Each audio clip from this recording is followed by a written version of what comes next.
In the last class, we discussed about the convolution, and we solved some problems based on the convolution. And in the last, we were discussing a problem. Let's suppose it is ft 0 to 2, it is 1, and we want to convolve it with ht,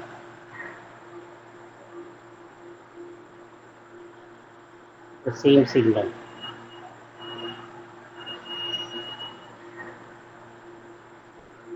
One. What I need to do? This is the ramp. So if I differentiate it once, I will get a step. If I differentiate it again, I will get impulse. So impulse का हमें पता है कि direct convolution निकल जाता है. So there are two techniques. Either you write down the mathematical expression for both, and you, by using the conventional method, you solve these two. Either you just follow the simple technique to differentiate it twice. If you differentiate it twice, you will get this signal d2 by dt square ht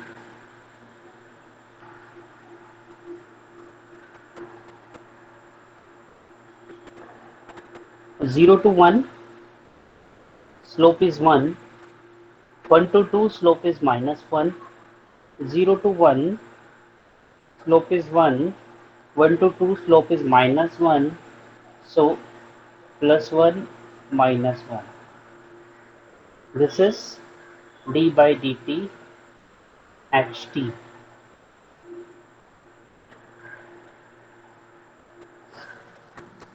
Okay. Now if I want to differentiate it again, what I need to do, there is a step at 0 or 1. At 1 there is a step of minus 2, 1 to minus 1, and at 2 there is a step that is plus 1. So here you get d square ht by dt square. So if I convolve, if I write it,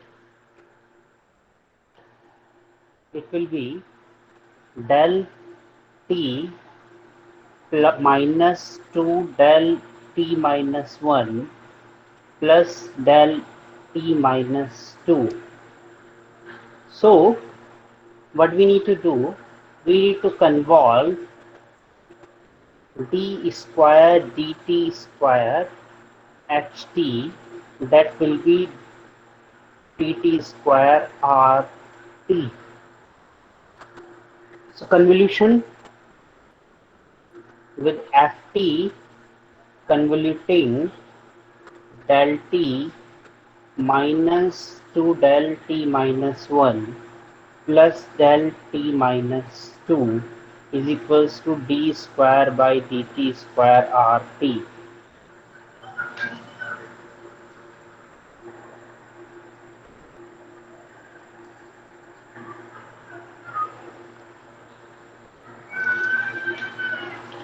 Convolution of ft into del t will be ft minus convolution of ft into ft del t minus 1 will be 2 f t minus 1. Convolution of ft into del t minus 2 will be f t minus 2 is equals to d square by dt square rt.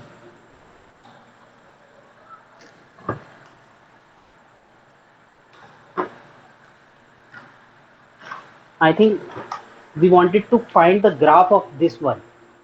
This was the question. Question was find the curve of d square by dt square rt. So we have to draw this curve finally.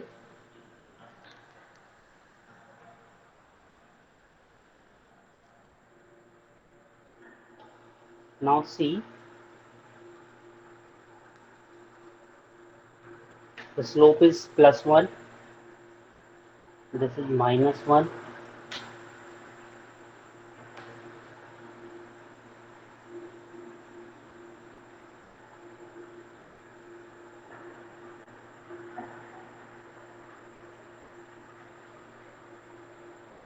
F t minus 1, it will be going to 2,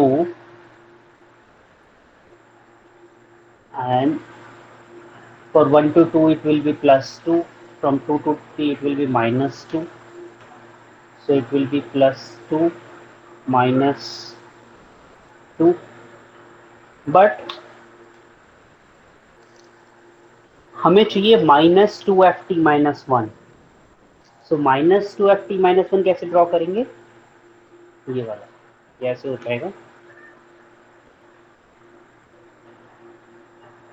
1 2 3, so 1 to 2 it will be -2 and it will be +2, so it will be -2, it will be +2, so this will be -2ft-1.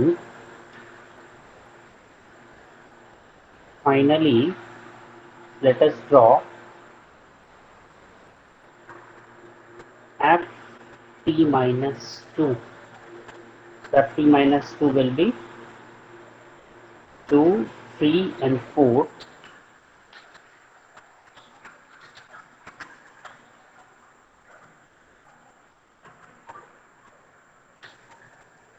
It will be +1, -1, 1.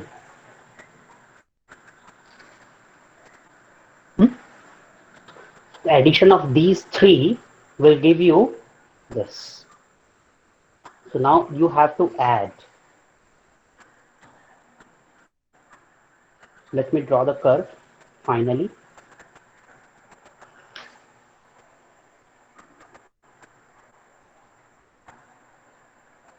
D square by dt square RT 0, 1, 2, 3, 4. So 0 to 1. Now when you add the slopes, when you add the ramp function, the slopes will add it, not the amplitude will add. ये ध्यान रखना, ये 1 plus ऐसे add नहीं होगा, slopes add होंगी. तो देखो 0 से 1 के बीच में कुछ है क्या, नहीं.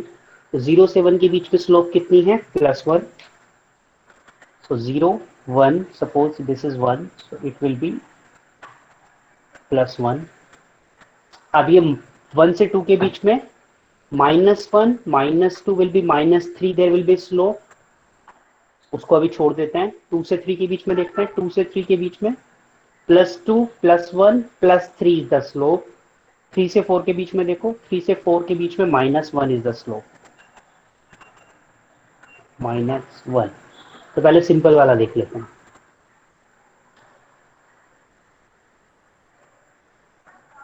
+1, -1. तो ये कहां तक जाएगा, ये 1 तक जाएगा सर. ठीक है.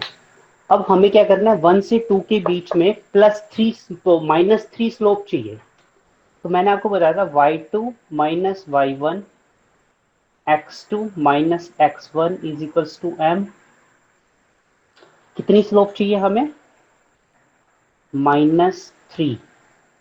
ये हमें पता है, ये ले लेते हैं 1, 1. तो हम यहां पर कहीं हमें y2 y1 पता करना है, y2 x2 y2 पता करना है. So we have as x1 y1, we have we have to calculate x2 and y2. So now see, I have to write this like this. So x2 minus x1 is equals to 1. So x2 is equals to 2. y2 minus y1 is 1. y1 is 1 minus 3.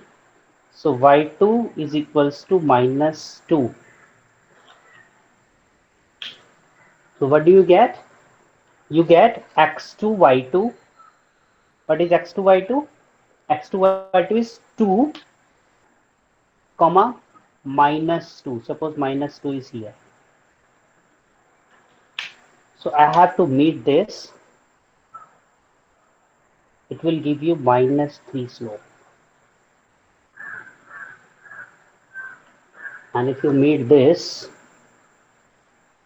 it will give you plus 3 slope. So now the slopes are added between 1 and 2. Minus 1, minus 2, minus 3. 2 and 3, plus 2, plus 1, plus 3. 3 to 4, minus 1. 0 to 1, plus 1. So here, this will be 2 comma minus 2. Minus y1 is equals to minus 3.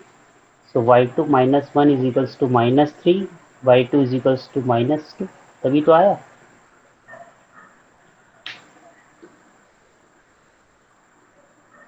ठीक है. So this is the answer. तो आपको slopes add करनी आ गई है. कैसे add करते हैं रैंप फंक्शन को.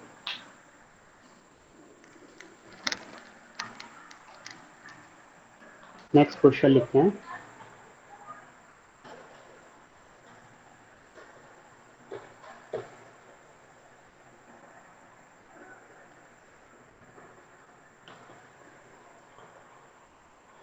ft is equals to sin t ut and ht is equals to ut. तो हमें क्या करना है. Find rt. सो हमें sin t ut convolution ut करना है. जब भी ये वाली सिचुएशन आए तब उस केस में क्या करते हैं वो मैं आपको बताता हूँ. देखो इसको मैं क्या लिख सकता हूँ. Minus infinity to infinity sine tau u tau u t minus tau d tau. अभी जो u टॉ है और ये टॉ है, इसकी लिमिट्स तो हमें एग्जैक्टली नहीं पता है कितनी होंगी, बट इसकी लिमिट हमें पता है. ये कहाँ से कहाँ होता है. 0 टू इंफिनिटी. u टॉ कहाँ से कहाँ होगा. 0 टू इंफिनिटी. तो माइनस इंफिनिटी टू इंफिनिटी की लिमिट्स कहाँ क्या चेंज हो जाएंगी. 0 टू इंफिनिटी. किसकी वजह से. इसकी वजह से. And it will become 1. So you have to write sine tau u t minus tau t toe.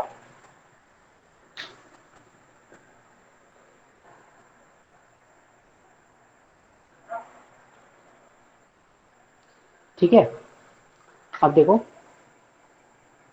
This is ut या u टॉ ले लो. और ये हमने लास्ट क्लास में देखा था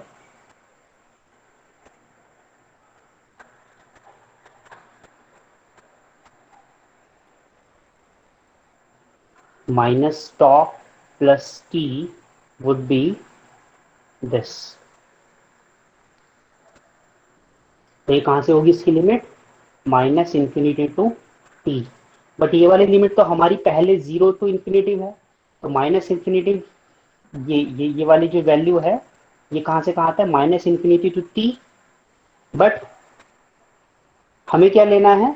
ये वाली लिमिट तो हमने पहले डिफाइन कर ली है कि 0 से नीचे तो हमारे पास कुछ नहीं है.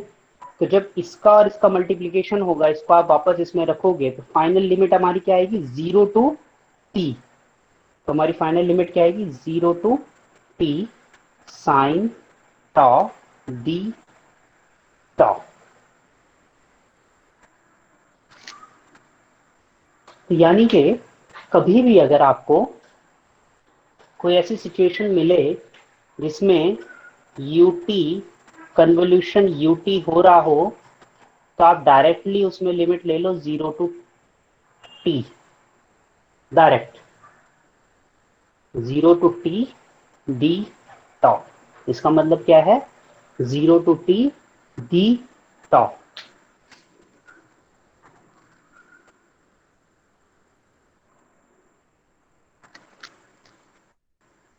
ठीक है। इस वाले क्वेश्चन में क्या होगा, जैसे ये आएगा तो हम डायरेक्टली लिख सकते हैं 0 to t sine tau d toe,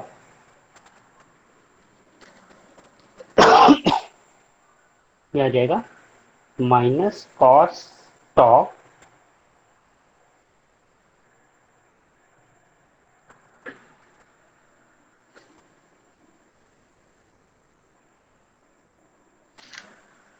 minus,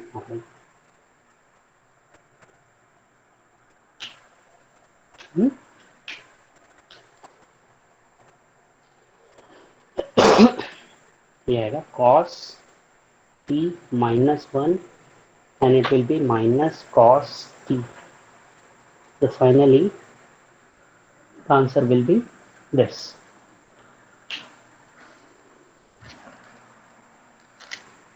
But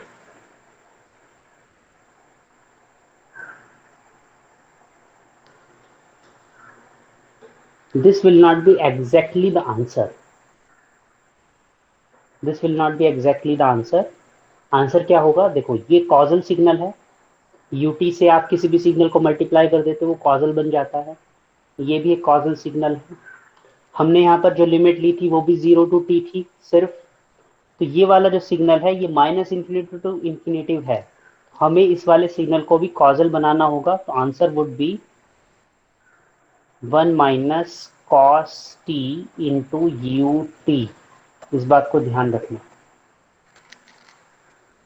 causal signal का अगर आप कन्वोल्यूशन कराते हो किसी भी कॉजल सिग्नल से, you will get causal signal only.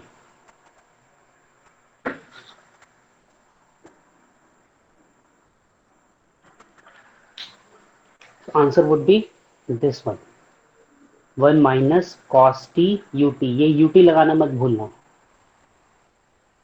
क्योंकि दो कॉजल सिग्नल थे। फाइनली आपको ये मिल जाएगा। जैसे अब नेक्स्ट क्वेश्चन देखो,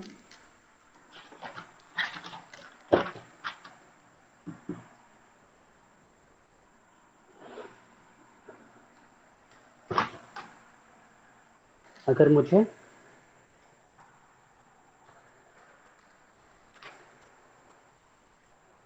कॉस टी यू टी का लेना पड़े तो it would be cos tau and it will be sin tau,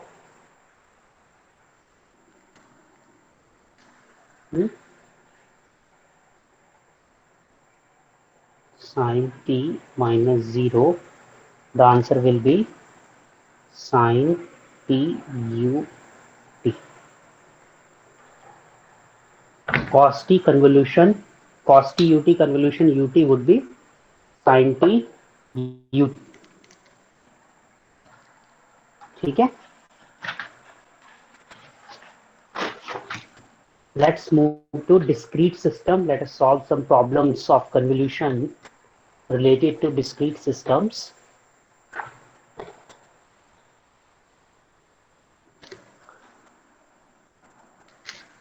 Find the response of discrete time system to an input given below, to an input given below, fn is equals to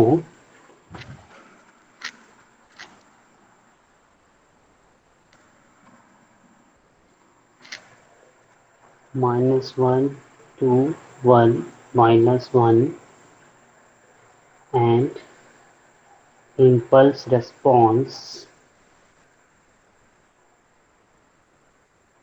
hn is equals to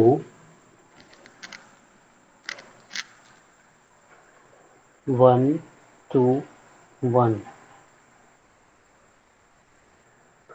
Find yn. This is the question. हमें F N दिया हुआ है, H N दिया हुआ है, final response पूछ रहा है। देखो क्या करना है, हमें पता है yn is equals to sigma k is equals to minus infinity to infinitive f k h n minus k for the discrete time systems. What is f k? f k देखो क्या है, ये जीरो, ये one, ये one, ये minus one, ये to. So minus del n plus 1 plus 2 del n plus del n minus 1 minus del n minus 2.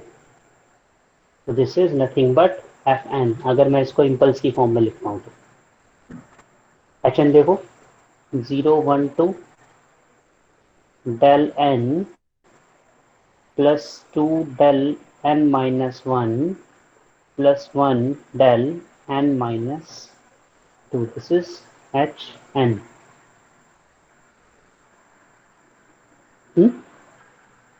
So del n into del n क्या होता है, del n. del n convolution del n plus one क्या होगा, del n plus one. ये सब formulas हमने देखे थे. तो instead of doing this, what we will do, we will convolve fn convolution hn, and what we would get, we would get minus del n plus 1 plus 2 del n plus del n minus 1 minus del n minus 2 to be convolved with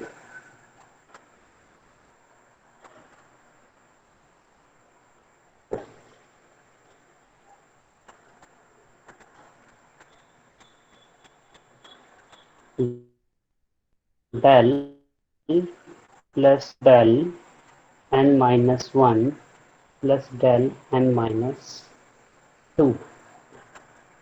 So what would we would get, del n किससे इनसे करो सबको, del n convolution del n plus 1 would be del l n plus 1, del n plus 2 del n would be 2 del n plus del n minus 1 minus del n minus 2. 2 del n minus 1 का convolution करोगे del n plus 1 से, you would get minus 2 del n plus 4 del n minus 1 plus 2 del n minus 2 minus 2 del n minus 3. Last one.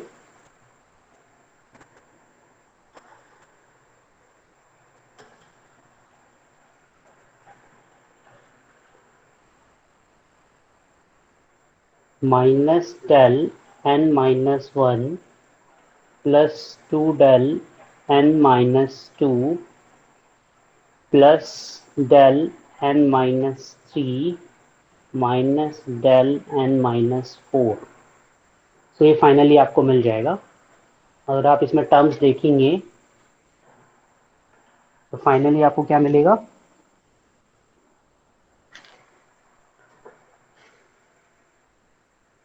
देखो 4 n minus 1,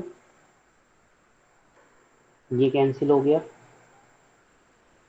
2 del n से 2 del n cancel हो गया, आपको मिलेगा 4 del n minus 1 plus 3 del n minus 2 plus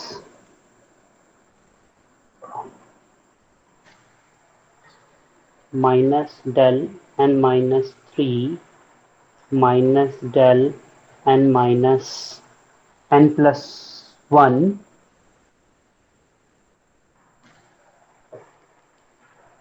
and minus del n plus 4, sorry, n minus 4.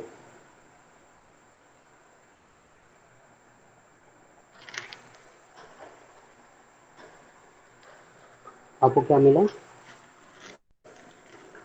-1 0 4 3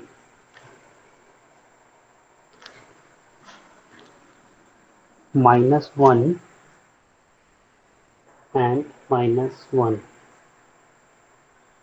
So it is 0, n+1 पर -1, -1 पर 4, 2 पर 3, 3 पर -1, -4 पर -1. So this was the answer.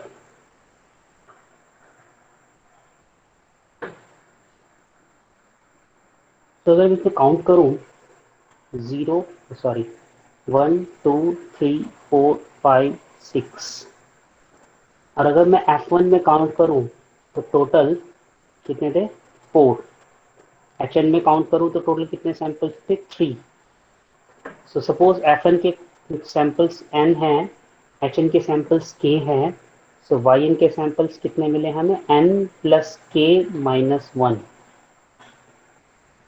If Fn has n samples, Hn has k samples, what we would get? We would get n plus k minus 1 samples in Yn, always.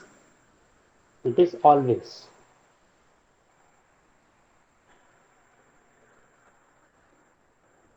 ठीक है? If the extent, वही जो continuous time में था, if the extent of Fn are m1, n1 and extents of Hn are m2, n2, then Yn के extent कितने आएंगे? m1 plus m2 to n1 plus n2.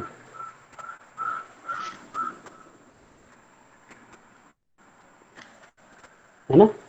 जैसे ये -1 से 1 था और ये 0 to 2 था, सो 0 plus 1, तो ये हुआ -1 से 2 - 1 plus 1 तक,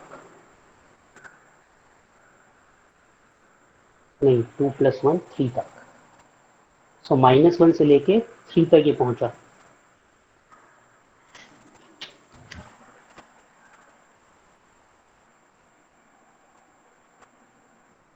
तो 2 तक था एक्चुअली,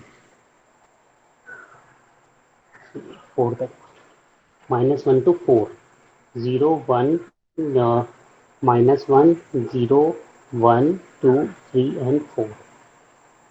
तो आप वेरीफाई कर सकते हो. जैसे कंटिन्यूस में था, सेम डिस्क्रीट में है, but it is little bit complicated. To make it easier, we have another method. So this is alternate method.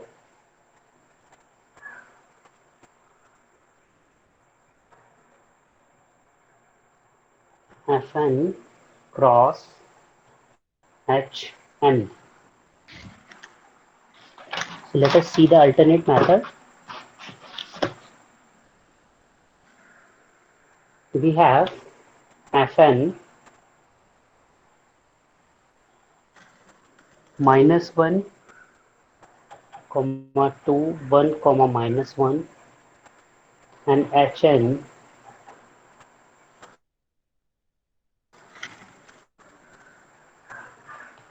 (1, 2, 1). Here I will write Fn and here I will write Hn. So Hn लिख लो 1 2 1, Fn लिख लो -1 2 1 -1.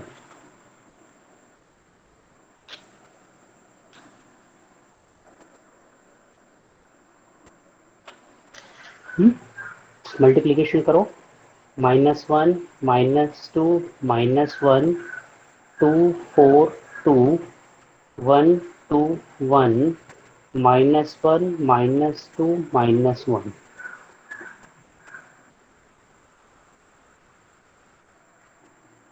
और अब क्या करो,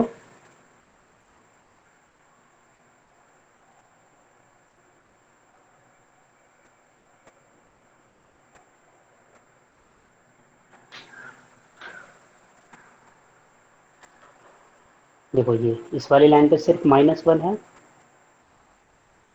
इस वाली line पे 2 -2 0, 1 -1 0 plus 4, 2 plus 2 4 -1 3, -2 plus 1 -1 -1 1। मिल गया वही। बट अभी आपको ये नहीं पता है कि जीरो कहाँ पे, यहाँ एरो कहाँ लगाओगे आप। एरो लगाने के लिए आपको क्या करना है, 0 -1 1 2 0 1 2। एक्सटेंड देख लो, -1 से 2 और 0 to 2, तो -1 प्लस 0, तो -1 टू 2 प्लस 2 4। तो -1 से स्टार्ट करो, -1 0 1 2 3 and 4। So arrow will be here, so it will be answer. एक बार फिर से देखो, एफ एन को वर्टिकली लिखो, एच एन को हॉरिजॉन्टली लिखो। अगर ये वाली टर्म्स एच एन बड़ा है एफ एन से तो कोई नहीं, आप इसको इधर कर लो, कोई फर्क नहीं पड़ने वाला है। वैसे जनरली यही कन्वेंशन फॉलो करते हैं, एफ एन को वर्टिकली, एच एन को हॉरिजॉन्टली। 1 2 1 लिखा, 1 -1 से इस पूरे में मल्टीप्लाई करोगे तो आपको क्या मिलेगा, -1 -2 -1। 2 से मल्टीप्लाई करोगे तो 2 4 2, 1 2 1 2 1, -1 -2 -1। और आप नॉर्मली स्ट्रेट लाइंस ड्रॉ करोगे डायगनली, और आप एडिशन करोगे अगर in linear way, you would get this, and finally by using the extent property you will get the zero। so आपका एक लाइन में आंसर आ जाएगा। इस पे किसी को कोई डाउट?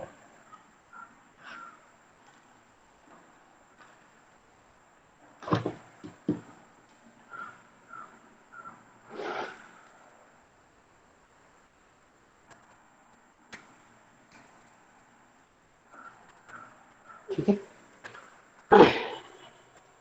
जब हम इसकी बात करते हैं डिस्क्रीट टाइम सिस्टम की,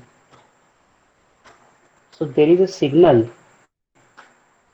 generally we use it, we will use it in further also very much. This signal is called alpha n, alpha to the power n un। so if alpha is less than 1, if alpha is less than 1, so what is why un? Un will make it causal signal। so जैसे जैसे n, तो n कहां से कहां तक होगा, 0 1 2 up to infinity. So अगर alpha, suppose if alpha is equals to 1/2 है, तो पहले आप क्या लिखोगे, यहाँ पर 0 या 1/2 आया, फिर 1/4, ये 1 आएगा, फिर 1/2, then 1/4, then 1/2 to the power 3 1/8 and so on. तो ये एक तरीके से डिक्रीजिंग एक्सपोनेंशियल होगा, and it would be like this.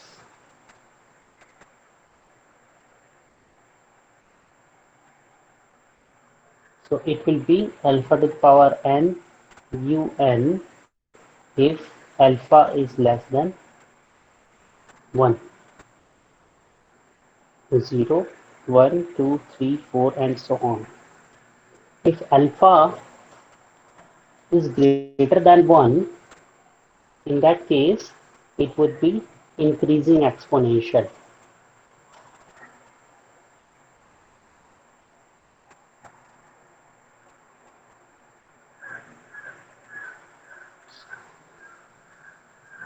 to be like, ये होगा नहीं एग्जैक्टली exactly, ये अगर आप ये रूट लॉगस बनाओगे अगर, तो निकल के आएगा।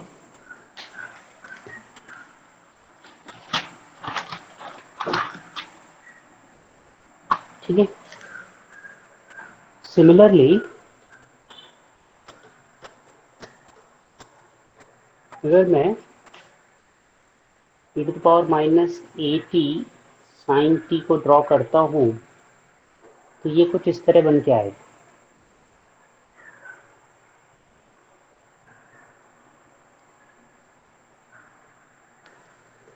e to the power a t sine t को ड्रॉ करता हूं तो डिक्रीजिंग एक्सपोनेंशियल,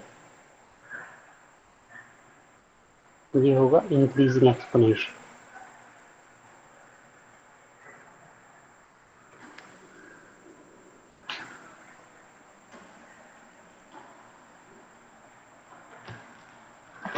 ठीक है। Next,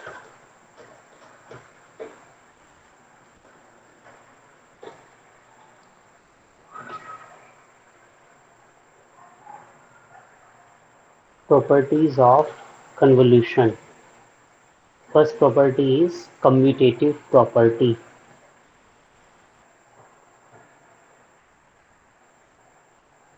It means Fn cross Hn is equals to Hn cross Fn, or Ft convolution Ht is equals to Ht convolution Ft.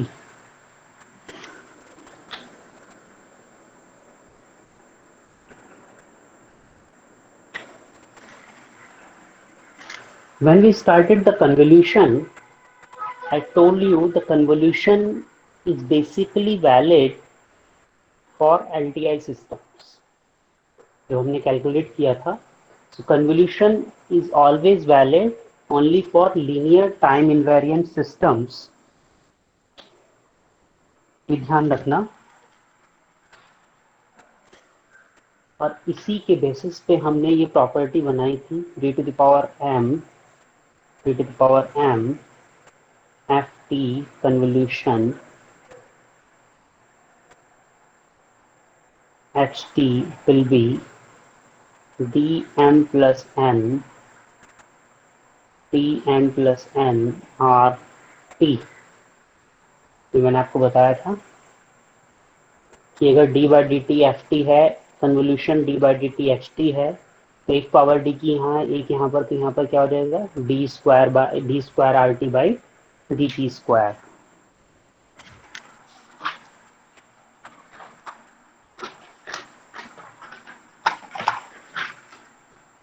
Next, associative property.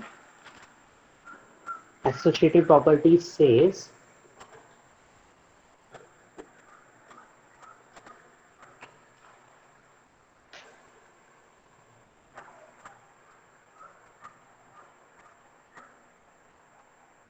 ft convolution ht convolution h1t convolution h2t. So if this is true, then ft convolution h1t convolution h2t both will be the same.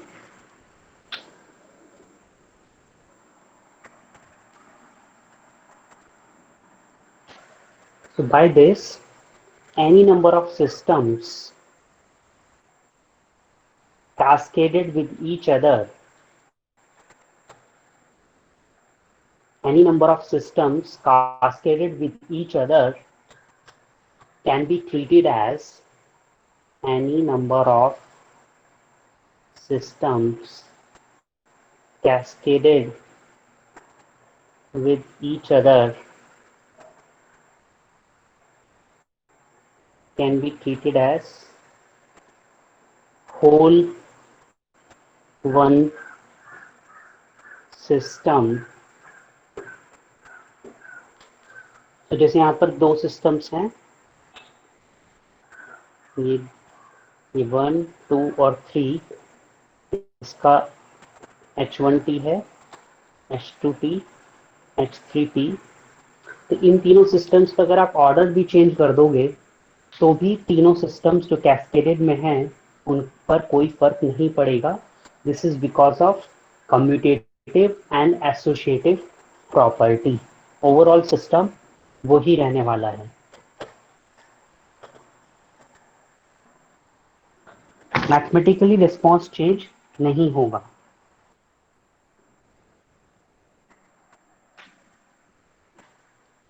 The third one is distributive property.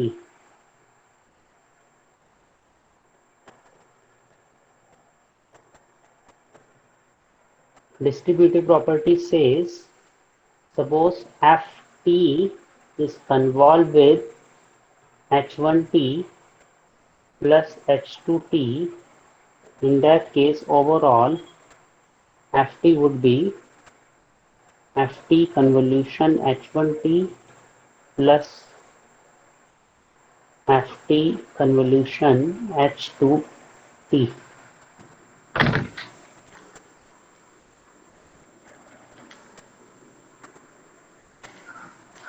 ठीक है।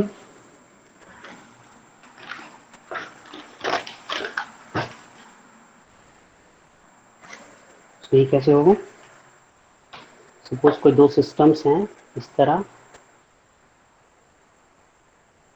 और यहाँ पर एक adder लगा हुआ है, और मैं इनको यहाँ पर Ft देता हूँ, H1T, H2T, दो सिस्टम्स हैं, तो finally you will get this response, Ft convolution with HT, H1T plus Ft convolution with H2T। तो अगर दो सिस्टम पैरेलल में कनेक्टेड हैं और एक एडर से फाइनली जो कनेक्टेड हो रहा है वो एक एडर है या सबट्रैक्टर है, in that case distributed property will be applicable. And same thing I will say again, that this is only valid for LTI systems. So कितने भी systems अगर आपके एडिशन होना चाहते हैं जो पैरेलल में कनेक्टेड हैं,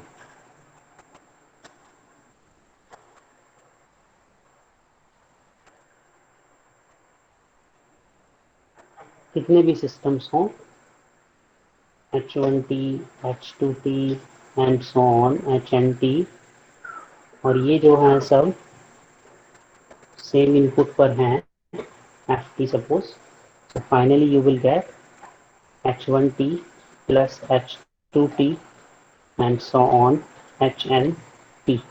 This will be overall response.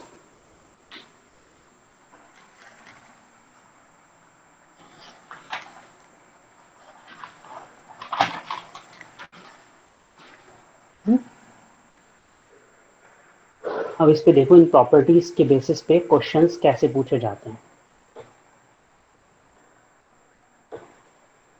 Question लिखते हैं,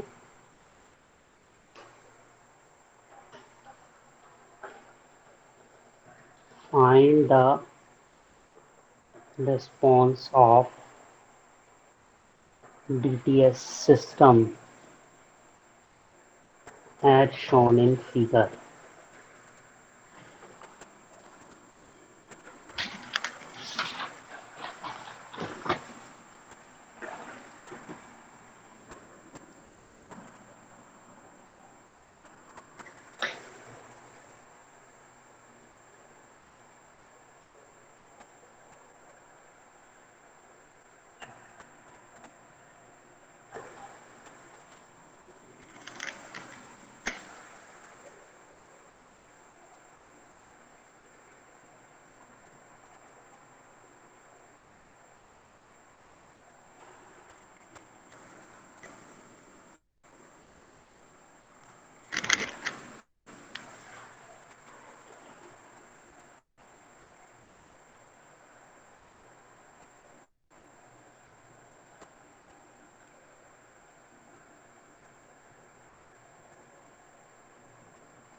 अब कैलकुलेट करना है, बाइन कैलकुलेट करना है, ये सिस्टम दिया हुआ है।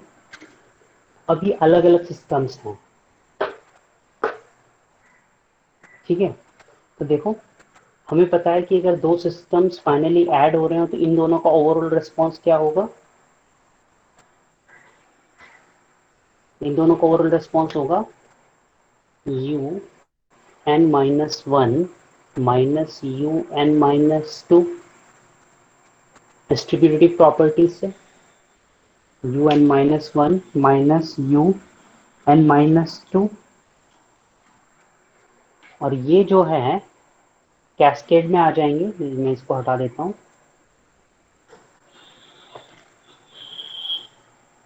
ये ओवरऑल बन जाएगा ये u n minus one u n minus two,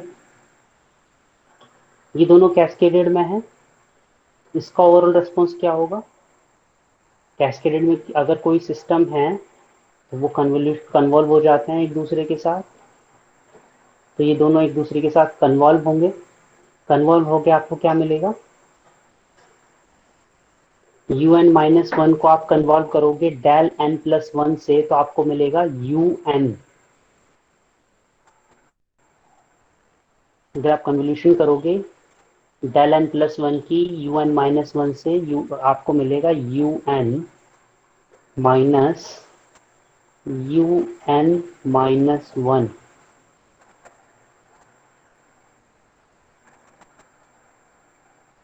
ये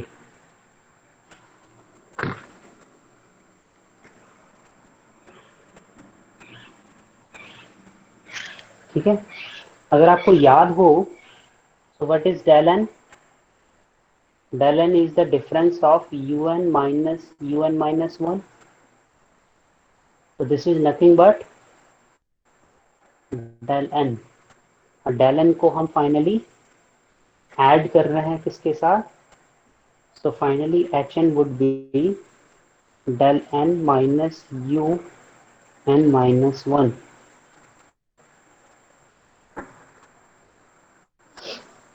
It would be the answer।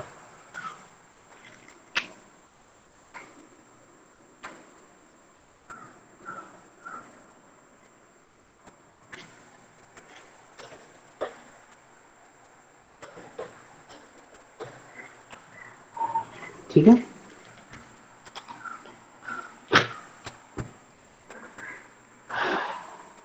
Next is, एक और क्वेश्चन करके देखते हैं।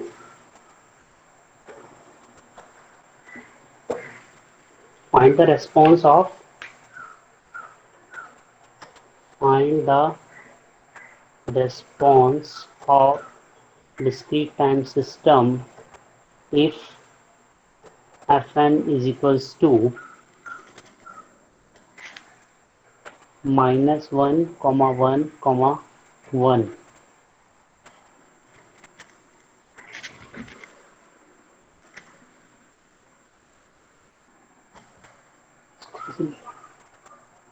इजी रहेगा।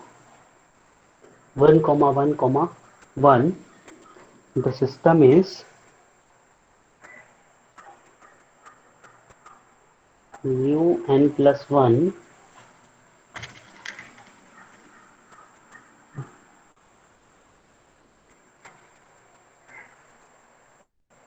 un minus 1 minus un minus 2 addition un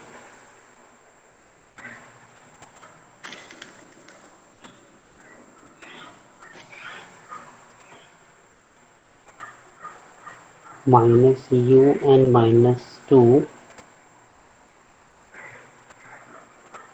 overall addition, it is Fn, and here you will get Rn. So you need to calculate the Rn if Fn is 1, 1, 1।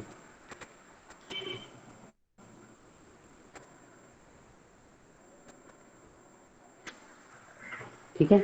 इन दोनों को add करते हैं you will get un minus 1 minus un minus 2. It is nothing but del n minus 1. तो आप क्या कर सकते हो, इसको आप लिख सकते हो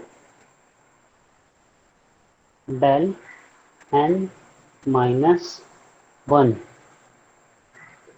So del n minus 1 is to be convolved with un, it will be finally un minus 1. un minus 1. So hn क्या हो गया आपके पास फिर से, hn would be un minus 1 minus un minus 2. ये दोनों ऐड हो जाएंगे, and this is nothing but del n minus 1. So hn is del n minus 1. So fn to be convolved with fn to be convolved with del n minus 1, you will get f n minus 1.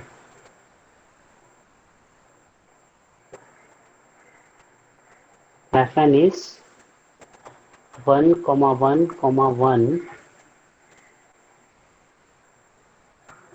Minus 1 means left side यहाँ, fn minus 1 would be 1, 1, 1.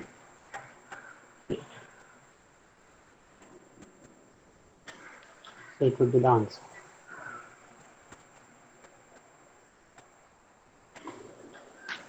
किसी को doubt?